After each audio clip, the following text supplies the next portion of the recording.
Hello all, and welcome to the Periscope podcast, where we discuss all things CHS. Sit down and get comfortable as you join us for this episode of Why I Love, where we discuss what we're currently loving.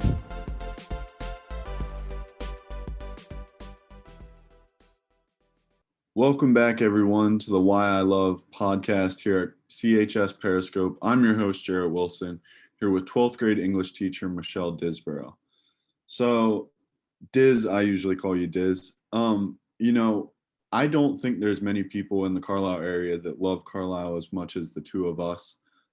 We have a very strong love for not just the sports and the athletics, but the high school and the town. So just give me a little bit of background on why you love Carlisle. Well, first of all, I agree with you. I don't think anyone loves Carlisle as much as you and I, except maybe the wrestling coach here, who happens to be your brother, who also claims that he loves Carlisle more than anyone else in the world. But I grew up here. And so not only do I just teach here and just moved into this town as an adult, but I grew up in this town. And I think that plays a lot into the reasons why I love it so much. So, you were an athlete here. You played softball. You went on to play softball in college at Millersville. Give me a little bit of why you love Carlisle athletics. I love Carlisle athletics, and I can speak about the high school. However, I want to start with the youth programs. I think Carlisle is a great place to raise a family because of the plethora of youth programs that we offer in this town.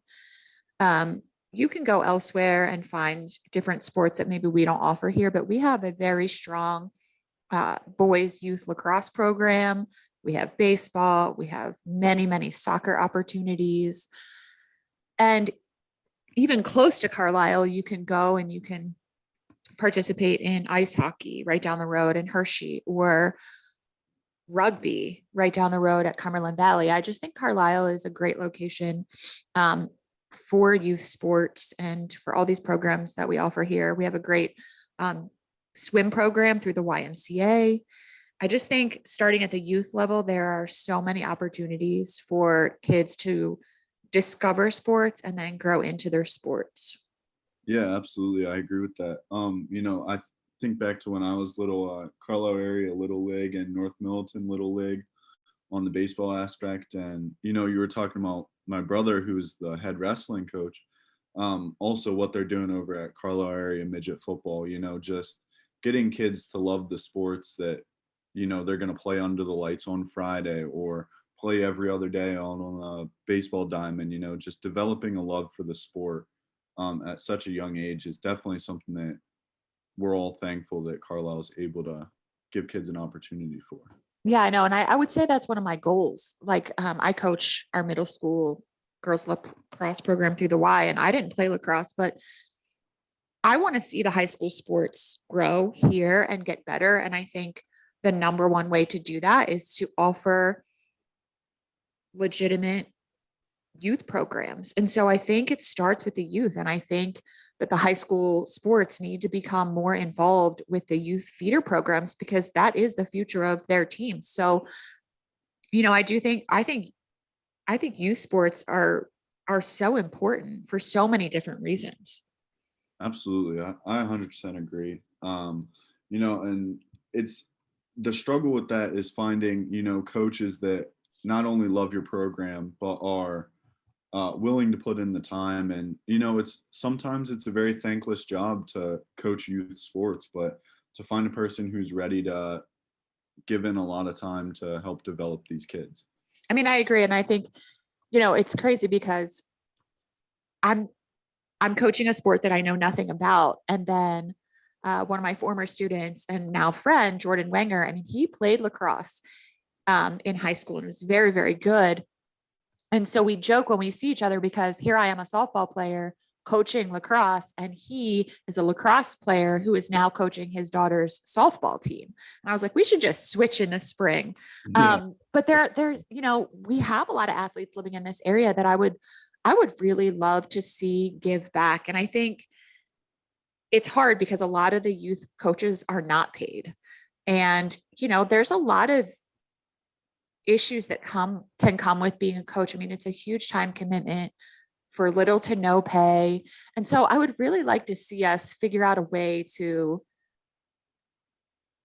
change that, to rectify that, to get our town to value the youth programs a bit more, whether that's through maybe some more sponsorship opportunities, or I don't know. I don't have the answer, but I would really like to see a lot more people who are qualified and who do know these sports just give up some time and give back to the programs.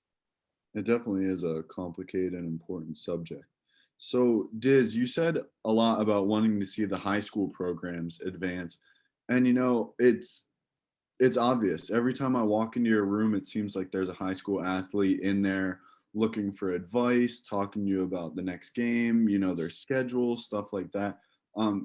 Tell me why high school athletes and helping them out and guiding them as a role model is so important to you. So I am a 12th grade English teacher, but my master's degree is a Master of Education in Sports Management. I am very passionate about athletics. It definitely makes me come alive, and I feel like we need to do better for our kids. We need to do better and we need to be better. And I think that starts actually, honestly, in 8th grade. I think we need to mentor future student athletes more. I think we need to do a better job with explaining which courses they should take starting in 9th grade, because the way we label our educational tracks, some classes feed and allow you to play at the collegiate level, and some don't. And I think that so many of our kids don't understand how important academics are, and the courses you take can impact you and whether or not you can play in college. So I would really like to see my dream job, and I know it's not a real job here in our district, but I would love to be an academic advisor for athletes to not only talk about the athletic piece, but more so the academic piece, and teach good study habits and do a lot of mental training. Jarrett, as you know, I worked with your wrestling team on mental training aspects of athletics. And I know how much time and devotion kids give to their sports. And I think I just want to see them be successful. Absolutely. And that when we did our mental training, those couple days, couple weeks, I really think it helped us. We were already having success the year prior and, having success early that year.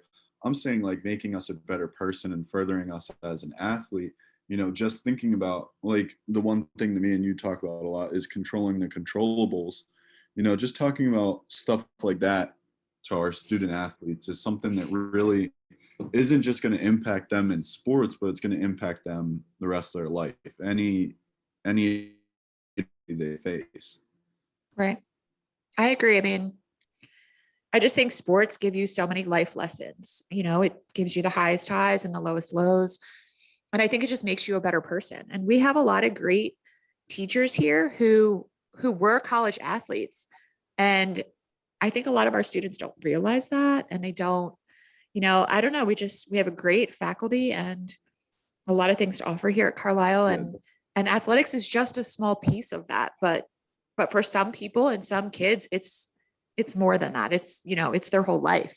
It's what gets them up in the morning, and it's almost their motivation for the academic piece. Absolutely. So moving on from the high school, going back to the love of Carlisle, the town, what do you think is the main highlight to a person who's moving into the area? What do you think stands out about Carlisle to them? I just appreciate how diverse Carlisle is. We have, the Army War College students that move in every year, which is really awesome to hear their different stories and their academic, their academic backgrounds and different sports that they have played. And to be in attendance at the welcome fair at the War College, which I've been allowed to do through my volunteer work with the youth lacrosse programs, the boys and the girls. It's been awesome to go to that welcome fair and have kids run up to the lacrosse table and are just so thankful that that we have a sport like lacrosse that maybe in their previous post, they didn't have, and they didn't have the opportunity to play. So I think having the War College here is a huge benefit to our town. I think having Dickinson College here is also a huge benefit. I love all the downtown restaurants. Jarrett, you and I talk a lot about food. So I think that that's definitely something that was in my next topic. So. Is a highlight. So there we go. Yeah. I was gonna, like, what are your 3 favorite restaurants in the Carlisle area right now? Oh, that's hard because I don't want to burn any bridges here, but I will absolutely say Rustic is my go-to. I love their city steak salad. The staff there is amazing. Their food is always delicious. It's really great. I also love Grand Illusion. Their flatbread pizza is probably some of the best I've ever had. Oh, the third. Are we speaking just restaurants? Or can I throw in a couple other businesses that I love in Carlisle? You can definitely throw in a couple other businesses. Okay. I love Sea Love Thrift. I think it's a really great store. The owners are so giving, and they really give back so much to the community. I think it's amazing. It's a great thrift store to go to and shop at. And I do love Mummert's chocolate. Mrs. West, her chocolate is amazing. And I had the privilege of having all 3 of her children as students years ago. And that was probably hands down my favorite gift to receive after having her students was her chocolate. So Mummert's chocolate on Pomfret Street for sure. I just think that our local businesses are so rich in Carlisle. You know, I've lived here my whole life. I don't know if other towns and other places in the nation have local businesses in such a tight-knit little community like we do.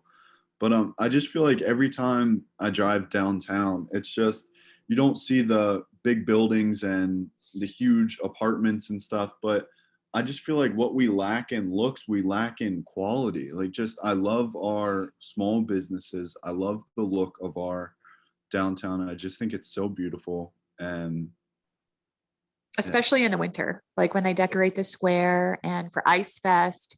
You're right, Jarrett. Like, I think this town does a great job of supporting the mom and pop shops, the local businesses. I mean, I think we are so tight knit that it's almost like we all know one another, and that's what we're drawn to support.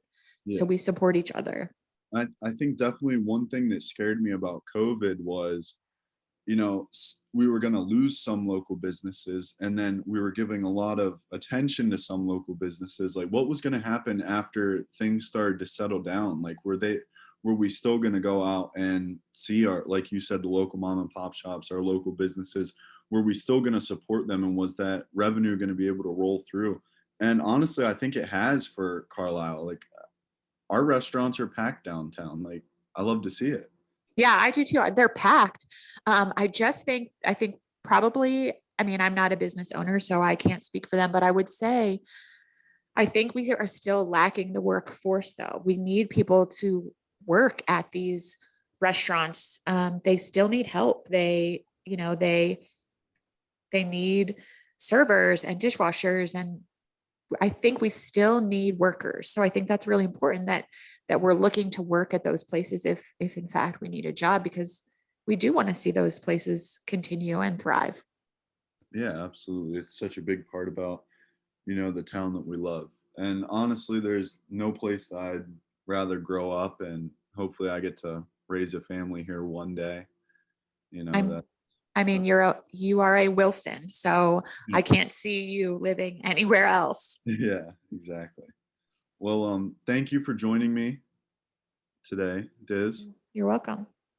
Thank you everyone for listening, and thank you for an amazing 3 years at Periscope that I'll truly never forget. Thank you. Thank you for listening to this episode of the Periscope podcast. Please keep in mind that discussion in our podcast reflects the opinions or views of the hosts and guests, not the current Periscope staff, CHS administration, or the CHS student body. Follow us on all platforms at CHS Periscope and visit our website chsperiscope.com for more.